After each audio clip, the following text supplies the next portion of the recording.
잭 캔필드가 쓴 책 중에 이런 이야기가 나옵니다. 게리라고 하는 30대 스몰 비즈니스를 하는 사람이 있었습니다.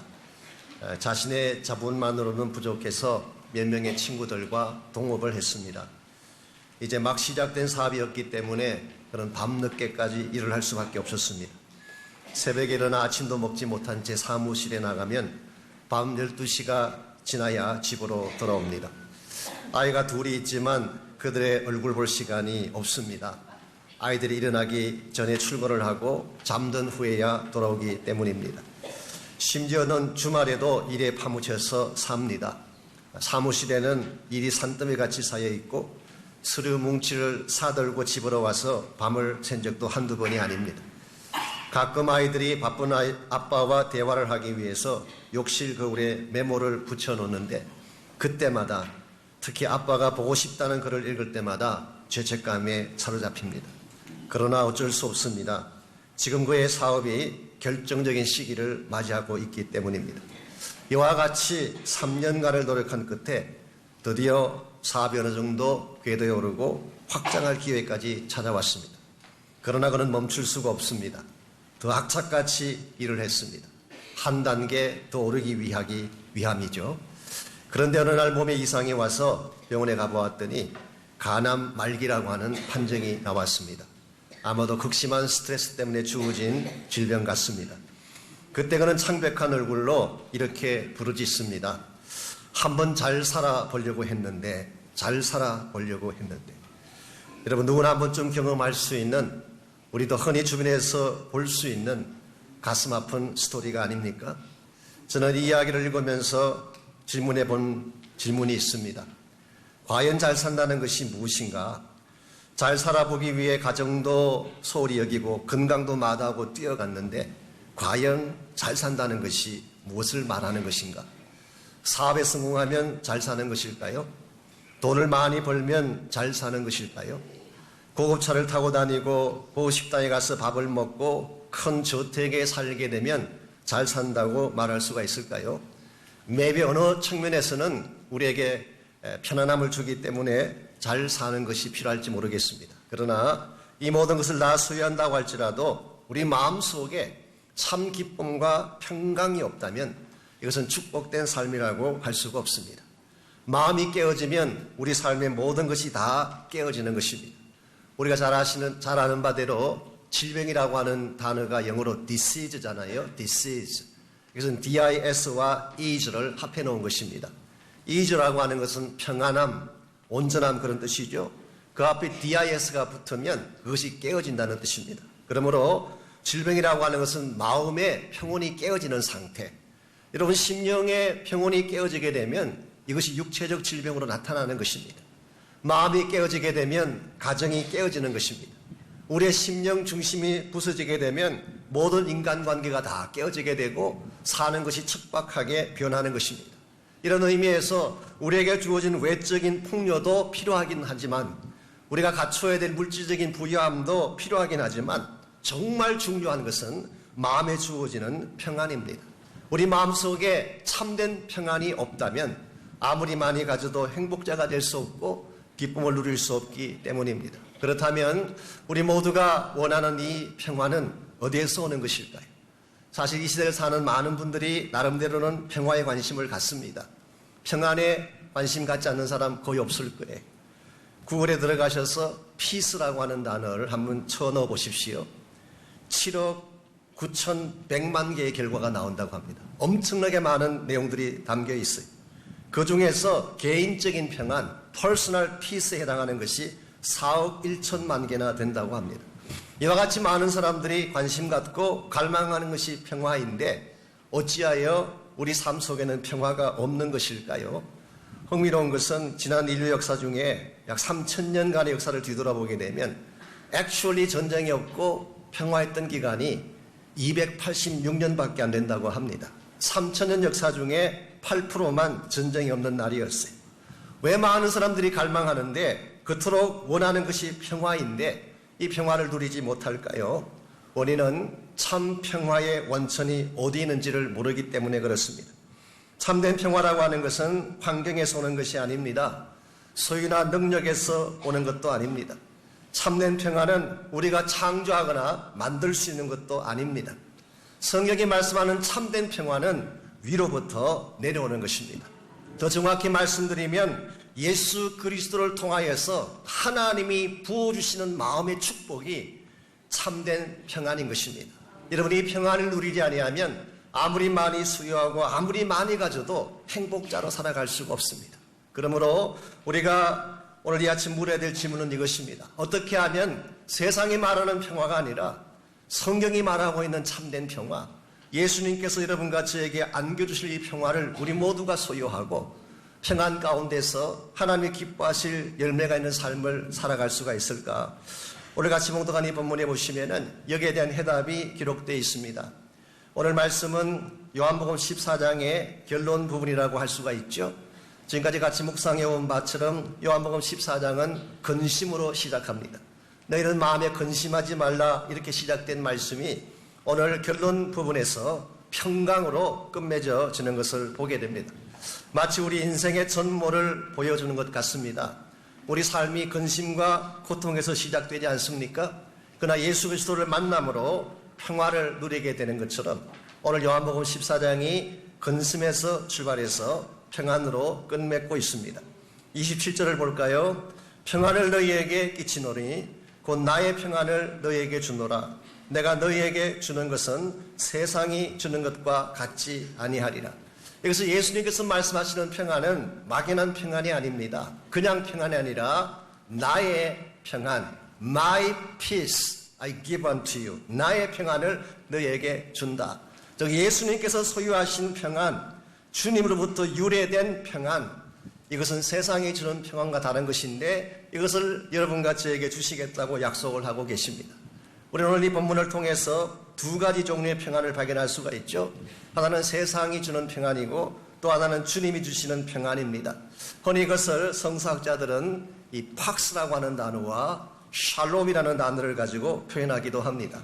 이 팍스라고 하는 단어는 사실 라틴 말입니다. 로마 사람들의 글이죠. 이것은 외적인 평화를 말합니다. 더 정확하게 설명하면 군사적 힘에 의해서 유지되어지는 평화를 팍스라고 부르는 것입니다. 그 대표적인 예가 팍스 로마나, 로만 피스라고 하는 것입니다. 역사적으로 이것은 로마의 초대 황제였던 아우구스티누스로부터 시작이 됐습니다. 그가 황제가 된 것이 주전 27년인데 그때부터 시작해서 주후 180년까지 약 200년 동안의 평화의 시기를 팍스 로마나라고 부릅니다. 그러나 이것은 군사적인 힘에 의해서 강요된 평화였습니다. 아이러니한 사실은 이 평화를 유지하기 위해서 수많은 사람들을 압제하고 피를 흘리게 했습니다. 여러분 이것이 과연 진정한 평화일까요? 한 가지 우려가 되는 것은 미국이 이본을 따라서 팍스 아메리카나를 주장하고 있습니다. 정치적인 힘을 통해서 군사적 압제를 통해서 세계 평화를 유지하려고 하는 시도이죠. 이와 같은 것은 참된 기쁨을 가져오지 못할 뿐만 아니라 오래 갈 수도 없습니다. 이것은 외형적인 형태에 불과하기 때문에. 한 가지 재미있는 사실이 있습니다. 팍스 로마나를 시작했던 아우구스티누스가 말년에 잠을 자지 못하는 불면증에 걸렸습니다. 권세도 소유하고 있고 땅도 정복했고 모든 영광을 다 가졌는데 밤만 되면 마음에 고통이 찾아오고 불안이 찾아와서 잠을 자지 못하는 것입니다. 그래서 한 번은 자기 부하에게 이렇게 분부를 내립니다.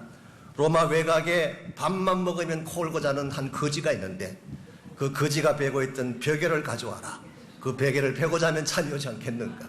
여러분 이것이 소위 말하는 세상이 주는 평화의 실존이라고 할 수가 있습니다. 그 반면에 두 번째 종류의 평화가 샬롬입니다. 이는 히브리 사람들이 말하는 평화이죠. 이것은 절대적 평화입니다. 주어진 환경이나 조건에 상관없이 하나님 때문에 주어지는 평화, 이것이 바로 샬롬입니다. 하나님이 주시는 평화이기 때문에 누구도 빼앗아갈 수가 없고 어떤 고통이나 어떤 사건도 빼앗아갈 수 없는 우리 심령 깊은 곳에 새겨진 평화, 이것이 바로 샬롬이에요. 오늘 본문에서 예수님께서 말씀하시는 평화는 이 샬롬을 의미합니다. 물론 신약 성경에 헬라말로 기록되었기 때문에 아이레네라고 표현을 했지만 예수님이 원래 말씀하실 때는 샬롬이라고 말씀을 하셨습니다. 오늘 여러분과 제가 참된 평화를 누리려면 이 샬롬을 누려야 하는 것입니다. 여러분, 지금 샬롬을 말씀하시는 예수님이 어떤 상황 속에서 이 말씀하시는지 아시죠? 십자가를 앞둔 상황입니다. 자기 앞에는 제자들이 있는데 아무리 설명해줘도 깨닫지 못하는 우둔한 제자들. 이 밤이 지나면 배신이 찾아오고 채찍이 기다리고 있는 상황. 사실 객관적인 정황을 생각해보면 전혀 평안할 수 없는 상황인데 예수님은 나에게 평안이 있다 그렇게 말씀하시고 이 평안을 너에게 준다고 선포하십니다. 오늘 여러분과 저에게 필요한 평안은 바로 이런 평안인 것입니다. 세상이 줄 수 없는 예수 그리스도가 최악의 고통 가운데서 누리셨던 바로 이 평화. 우리의 살아가는 삶이 평온하기 때문에 누리는 평화가 아니라 고요한 호수 같은 현장이기 때문에 누리는 평화가 아니라 비바람이 불고 풍랑이 일어나고 환난과 핍박이 찾아와도 흔들리지 아니하는 평화. 여러분, 주님께서 여러분과 저에게 약속하시는 평화입니다. 이 평화를 우리가 받아 누려야지 고통 가운데서도 기뻐할 수 있고 빼앗김 속에서도 욥과 같이 하나님을 찬양할 수가 있는 것입니다. 우리가 살아가는 인생의 여정은 결코 잔잔한 호수가 아닙니다. 격동치는 파도가 이는 바다와 같은 것입니다. 그러할지라도 예수님이 우리에게 부어주시는 이 샬롬을 가슴에 안고 살아가게 되면 우리는 누구를 만나든지 평화를 나누어줄 수가 있고 하늘의 기쁨을 전파하며 살아갈 수가 있습니다. 그렇다면 우리가 어떻게 할 때에 이 주님이 주시는 절대적 평안, 이 평안을 우리가 소유하고 이 평안을 통하여 또 다른 사람에게 평안을 나누는 이런 아름다운 삶을 살 수가 있을까요? 오늘 본문을 보시게 되면 우리가 주님의 평안을 누리는 세 가지 비결이 소개가 되어 있습니다. 제일 첫 번째가 이것입니다. 우리가 주님의 평안을 누리려면 성령의 조명을 받아야 됩니다. 성령의 조명을 받지 아니하면 결코 주님이 주시는 평안을 누릴 수가 없습니다. 25절과 26절을 보십시오. 예수님께서는 평안을 말씀하시기 전에 우리를 참된 평안으로 가이드할 성령님에 대해서 먼저 소개를 하십니다. 25절 26절 내가 아직 너희와 함께 있어서 이 말을 너희에게 하였거니와 보혜사 곧 아버지께서 내 이름으로 보내실 성령 그가 너희에게 모든 것을 가르치고 내가 너희에게 말한 모든 것을 생각나게 하리라. 여기 다시 한번 보혜사라고 하는 단어가 나옵니다. 지난주에 보혜사에 대해서 다뤄드렸죠. 파라클레토스. 이게 무슨 뜻이라고 했나요? 지난주에 다루었는데 벌써 까먹으셨어요? 이 설교자에게는 여러분의 이 기억 상실이 좀 유리하긴 합니다. 다 기억하시면 제가 어떻게 설교하겠어요? 성도 중에 가장 무서운 사람이 누군지 아시죠? 기록하는 사람들, 무서운 사람들입니다. 여러분께서 하나님 말씀을 듣지만 까먹을 수 있습니다. 방금 듣고도 잊어버릴 수 있어요. 그런데 걱정할 필요가 없습니다. 우리가 아무리 까먹어도 다시 생각나게 해주실 보혜사가 계시기 때문에 이 보혜사 성령님은 지난주에 소개해드린 것처럼 우리의 변호사가 되십니다. 우리를 위로하는 위로자가 되십니다. 우리를 카운셀링 해주시는 카운셀러가 되십니다. 오늘 본문에서는 또 한 가지 성령님의 기능을 소개해 주시는데 그 성령님은 가르쳐 주시는 분, 티처라고 할 수가 있습니다. 우리가 들은 많은 말씀들이 있어요. 우리가 읽게 되는 수많은 말씀들이 있습니다. 근데 이 말씀을 깨닫게 하고 알게 해주시는 분이 바로 성령 하나님이십니다. 어떤 분들은 머리가 좋으면 성경을 잘 이해할 줄 알지만 IQ가 아무리 높아도 성경은 제대로 이해할 수가 없습니다.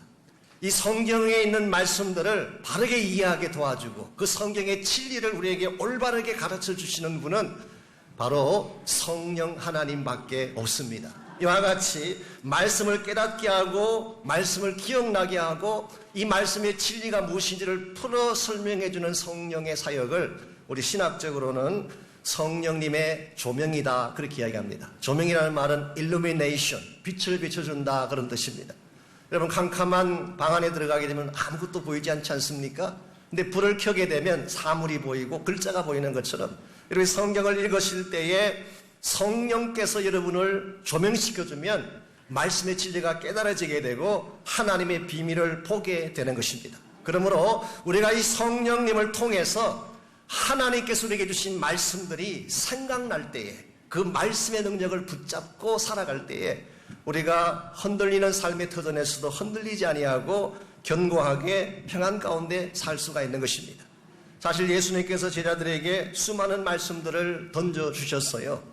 예수님이 메시아라는 말씀도 던져주셨고, 너희들의 모든 죄를 사함받는다는 말씀도 던져주셨고, 내가 너희를 사랑한다는 말씀도 던져주셨고, 내가 너희를 과와 같이 버려두지 않고 다시 오신다는 말씀도 던져주셨고, 수많은 말씀들을 제자들에게 던져주셨는데, 이제 주님은 떠나가실지라도 보혜사 성령께서 제자들과 함께 내조하시면서 이 모든 말씀을 기억나게 함으로 말미암아 마음이 흔들리고 마음이 불안해할 때에 이 말씀으로 그들을 붙잡는 사실을 설명한 것입니다.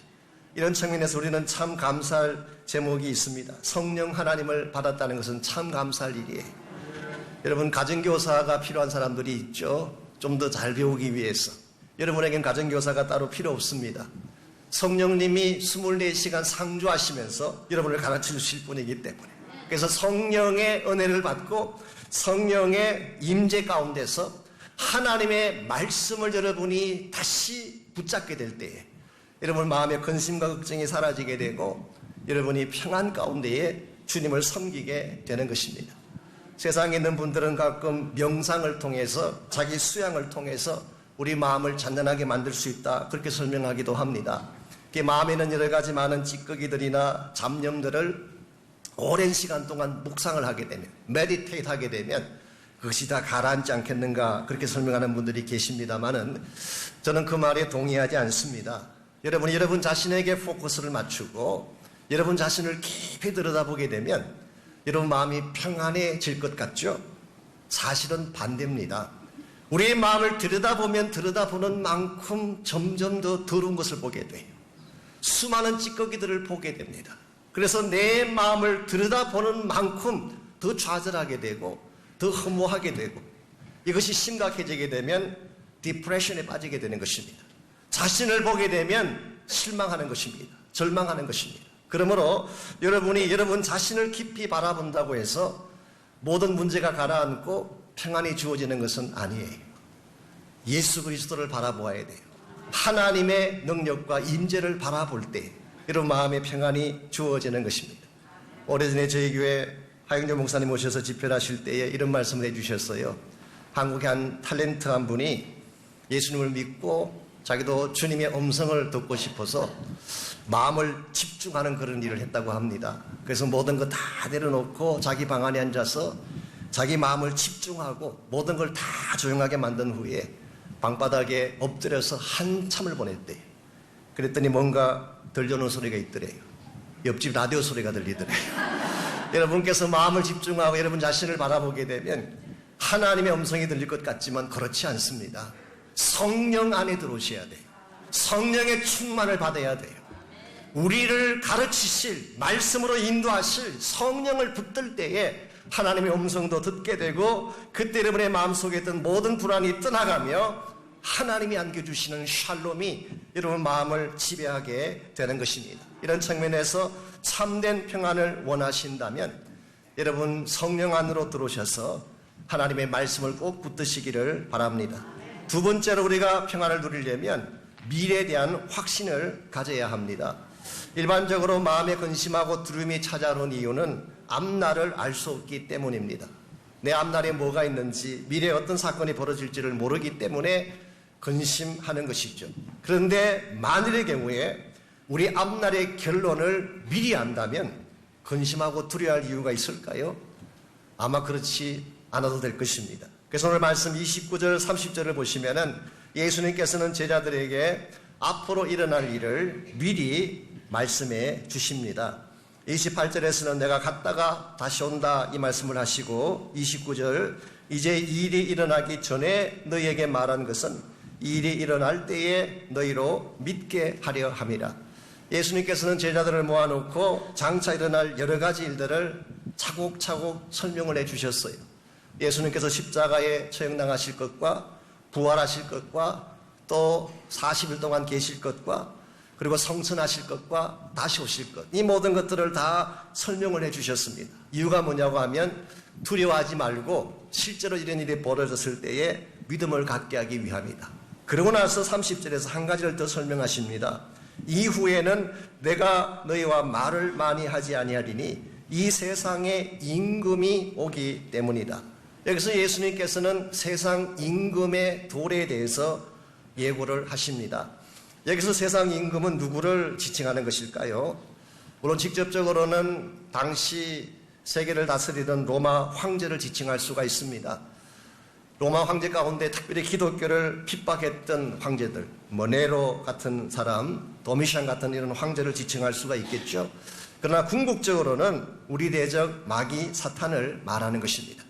이제 예수님께서 떠나시게 되면 당분간은 마귀 사탄이 공중권세를 잡게 됩니다. 그리고 우리들을 위협하고 협박하고 우리 삶 가운데 수많은 고통을 안겨줄 수가 있을 것입니다. 예수님께서는 떠나시면서 이것을 미리 제자들에게 설명하십니다. 그리고 나서 30절 마지막 하반부에서 주님은 이와 같이 선포를 하십니다. 그러나 그는 내게 관계할 것이 없다. 분명히 세상 임금이 오고 공중권세 잡은 자가 도래하겠지만 그러나 그 마귀 사탄이 내게 관계할 것은 아무것도 없다. 우리말 성경을 이렇게 번역을 했습니다만은 우리 NIV 번역을 보시면은 He has no hold over me. 그는 나를 붙들 못을 가지고 있지 아니하다. New Living Translation은 이렇게 번역을 했습니다. He has no power over me. 그는 나에게 어떠한 능력도 가할 힘을 가지고 있지 아니하다. 우리말 성경인 공동 번역은 이렇게 번역을 했습니다. 그는 나를 어떻게 할 권한이 없다. 분명히 마귀는 등장합니다. 마귀의 역사가 없는 것은 아닙니다. 그러나 예수님이 함께하면 누구도 예수님을 제어할 수가 없고 예수님 위에 군림할 능력이 없다는 것을 보여주신 것입니다. 오늘 많은 분들이 그렇게 생각하죠. 예수님께서 죽으신 것은 마귀에게 당한 것이라고 생각을 하지만 아닙니다. 예수님께서 체포당하시고 죽으신 것이 가룟 유다나 빌라도 때문에 당한 사건일까요? 아닙니다. 예수님은 마귀에게 져서 십자가 지신 게 아니에요. 하나님의 거룩한 목적을 이루기 위해서 하나님의 계획에 따라 주님 스스로가 선택한 일이었어요. 힘이 없어서 힘이 연약해서 마귀에게 당한 케이스가 아니라 힘은 가지고 있지만 우리를 구원하시기 위한 하나님의 계획 성취를 위해서 주님 스스로가 선택한 일이 십자가였습니다. 그러나 때가 되면 이제 하나님의 모든 구속사가 다 완성이 되면 반드시 주님 다시 오셔서 그 마귀를 진멸하시고 우리 모두에게 승리를 안겨주실 거예요. 이것이 성령이 약속하고 있는 구속 드라마의 시나리오입니다. 여러분 이 사실을 미리 알고 우리 모두에게는 최후의 승리가 보장되어 있다는 사실을 미리 알고 마치 요한계시록에 기록된 것처럼 악한 마귀 영을 다 사로잡아 저 지옥불에 던져버리고 예수님이 이룩하실 영원한 하나님의 나라가 우리를 기다리고 있다는 사실을 미리 안다면 여러분의 인생 과정에서 조금 어려운 일이 있고 힘든 위기가 찾아와도 당황할 필요가 전혀 없습니다. 드라마를 좋아하시는 분들 계실 줄 압니다만은 드라마의 마지막 결말을 알고 나면 주인공이 조금 어려움 당한다고 여러분 걱정하고 근심할 필요가 있을까요? 송중기가 총에 맞았어요. 걱정할 필요가 있을까요? 그것 때문에 잠 못 자는 분들 계시잖아. 이거 어떡하냐고. 여러분 결말을 알고 나면 총에 맞건 폭탄에 맞건 아무 상관없습니다. 다시 살 걸 알기 때문에. 우리 축구 좋아하시는 분들 일본하고 축구를 했습니다. 우리가 3대2로 이겼어요. 역전승을 했습니다. 지다가 이겼어요. 여러분이 녹화로 이 경기를 본다고 생각해 보십시오. 3대1로 역전승한 축구 경기를 녹화로 봅니다. 여러분 그 경기를 보다가 우리 축구팀이 위기에 몰렸다고 마음 좁아하고 걱정하고 그러실 이유가 있을까요? 2대0으로 져도 아무 상관없어요. 2대0으로 졌는데 시간이 1분밖에 안 남아도 아무 상관없어요. 우리는 알고 있어요. 3대1로 역전승할 것은. 이거는 성경이 보여주는 하나님의 약속입니다. 하나님은 여러분과 저를 위해서 이미 승리를 준비해 놓으셨어요. 우리 인생 가운데서도 로마서 8장 말씀에 의하면은 하나님을 사랑하는 자 곧 그 뜻대로 부르심을 입은 자들에게는 모든 것이 합력하여 선을 이룬다. 중간 과정에서는 실패할 수 있습니다. 흔들릴 수 있습니다. 깨어질 수 있습니다. 중간 과정에서는 위기에 처할 수도 있지만 이 모든 것이 다 합력하여져서 finally 우리에게 주어질 마지막 결론은 최선의 역사라는 것입니다. 여러분과 제가 이 사실을 믿을 때에 우리는 위기를 당해도 평안할 수가 있고 고통과 어려움을 당해도 여러분은 불안해하지 아니하고 그것을 넘어설 수가 있는 것입니다. 예수님께서 선포하신 것처럼 그는 나를 어떻게 할 수가 없다.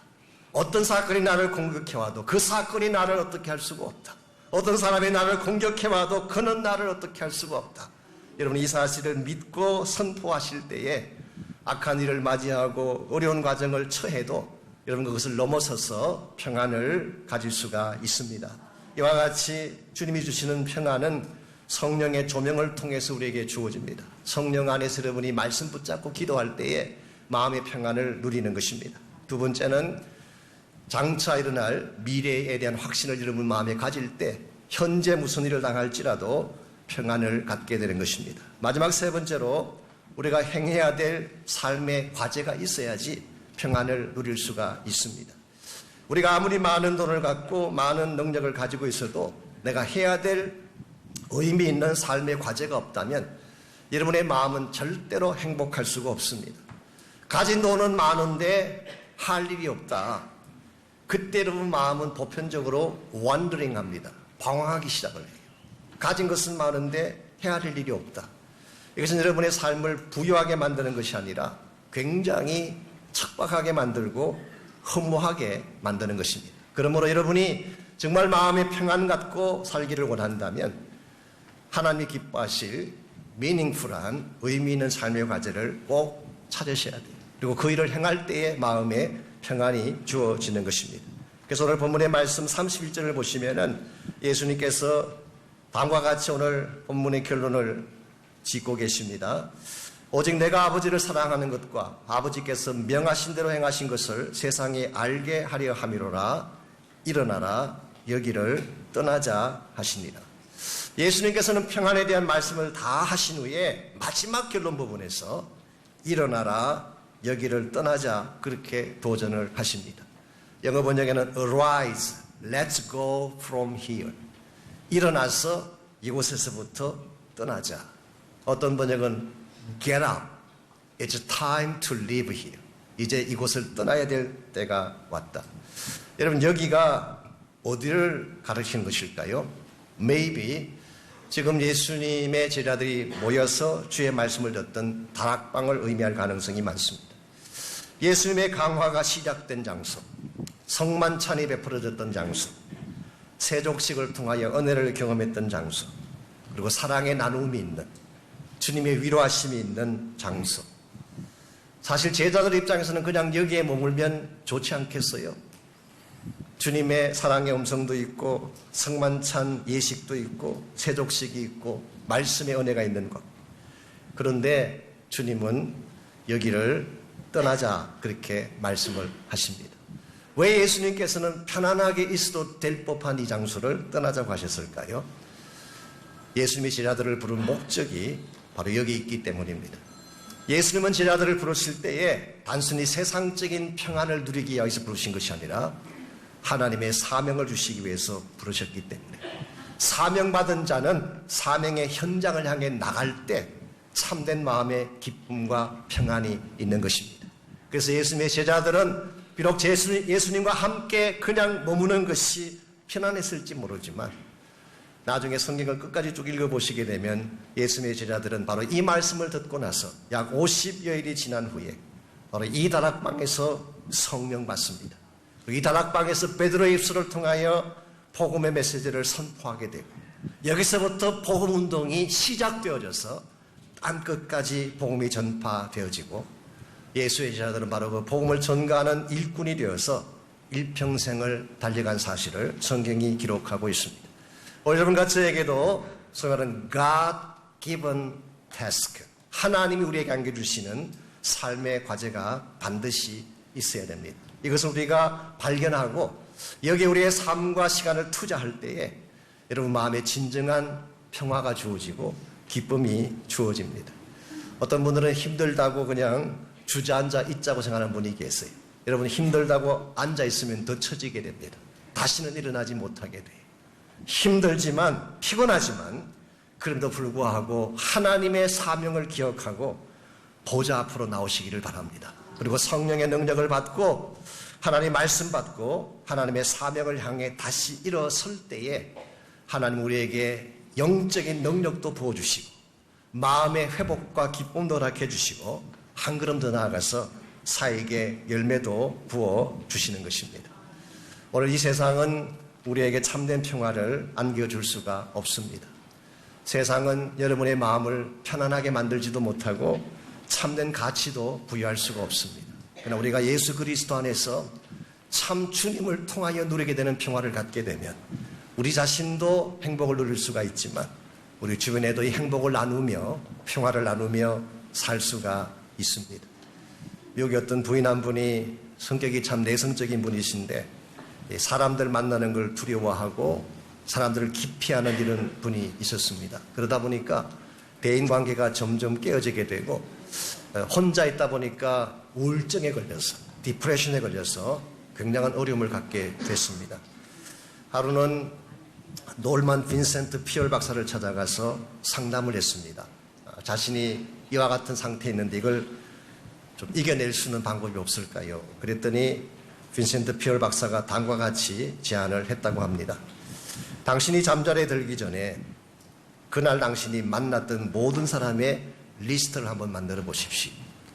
운전기사도 좋고 신문파리도 좋고 웨이트건 사무실 직원이건 마켓에서 만났던 아줌마든 누구든 그 사람들을 머리에 그리면서 그 사람들 이름을 적고 그리고 그 이름 하나를 붙잡고 그들을 위해 축복하는 기도를 드리십시오.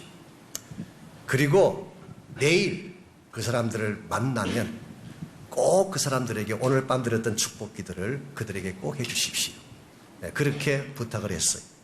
자, 이 어드바이스를 받은 그 부인이 그 다음날 아침에 일어나서 제일 처음 만난 사람이 엘리베이터 보이였습니다. 네, 그는 그 전날 기도했던 그대로 그 사람을 만나서 반갑게 인사를 하고 축복 기도를 해주었어요. 축복 기도를 하고 났더니 이상한 현상이 벌어집니다. 평소에는 그렇게 예쁘게 보이지 않듯 좋게 보이지 않던 그 사람이 그렇게 사랑스럽고 귀하게 보이기 시작했어요. 그 다음에 식당에 갔습니다. 음식을 날라주는 웨이터, 평소에는 그냥 지나쳤는데 그 웨이터를 붙잡고 미소를 띠면서 축복 기도를 했습니다. 그랬더니 얼마나 멋지고 아름답게 보이는지. 가게를 들어갔습니다. 점원이 왔는데 점원을 축복했어요. 또 마켓에 가다가 옆집 아줌마를 만났습니다. 평소 같으면 그냥 지나칠 사람인데 반갑게 인사하고 축복 기도를 했어요. 그래서 만나는 사람마다 다 축복 기도를 하면서 며칠을 지난 후에 그러니까 빈센트 피얼 박사를 만났을 때에 그런 다음과 같은 고백이 나왔다고 합니다. 박사님, 저는 세상에 이렇게 아름다운 사람들이 많다는 것을 몰랐습니다. 어떻게 만나는 사람마다 다 아름답고 다 귀하고 다 친구 같고 다 동지 같은지요. 여러분 주변 사람들이 바뀐 것일까요? 아닙니다. 마켓에서 만난 아줌마 어제 그 사람 똑같은 사람이에요. 엘리베이터에서 만났던 보이 똑같은 보이입니다. 웨이터 똑같은 웨이터였습니다. 내 마음에 축복이 찾아오니까 내 마음에 있는 축복을 나누어 주니까 모든 사람이 아름답게 보이고 밝게 보인 것입니다. 여러분 여기 우리가 인생을 살아가야 될 굉장히 중요한 비결이 담겨져 있다고 생각을 합니다. 세상이 변하기를 기다리지 마십시오. 내 마음의 평화가 먼저 찾아오면 세상이 밝아지는 것입니다. 가정에 문제가 있거나 위기가 있는 분 혹시 있나요? 다른 누군가가 나를 향하여 다가오기를 기다리기보다 내 마음에 주님의 평안이 있으면 가정의 회복이 찾아오는 것입니다. 그러므로 우리가 정말 구해야 되고 간구해야 될 한 가지 기도 제목이 있다면 주님의 평안을 받는 것입니다. 평안은 내가 만들 수 없습니다. 환경이 제공해 주는 것도 아닙니다. 주어진 사건이나 능력이 나에게 평안을 안겨주는 것이 아니라 참된 평안은 위로부터 우리에게 찾아옵니다. 예수 그리스도를 통하여 우리에게 주어지는 것이 참 평안입니다. 그러므로 오늘 아침에 여러분과 제가 정말 내 마음속에는 내 스스로 만든 평안은 없지만 나의 심령은 지금도 깨어지고 부서진 상태 가운데 혹시 있을지 모르지만 하늘로부터 이 평화를 받고 예수 그리스도 안에서 참된 평화를 받게 되면 나의 마음부터 변화가 시작이 되어져서 깨어진 내 마음이 회복되어지고, 내가 회복되어지면 가정이 회복되어지고, 가정이 회복되어지면 이 사회가 회복되어져서 하나님의 기뻐하실 놀라운 역사들이 우리 때문에 일어나게 될 것입니다.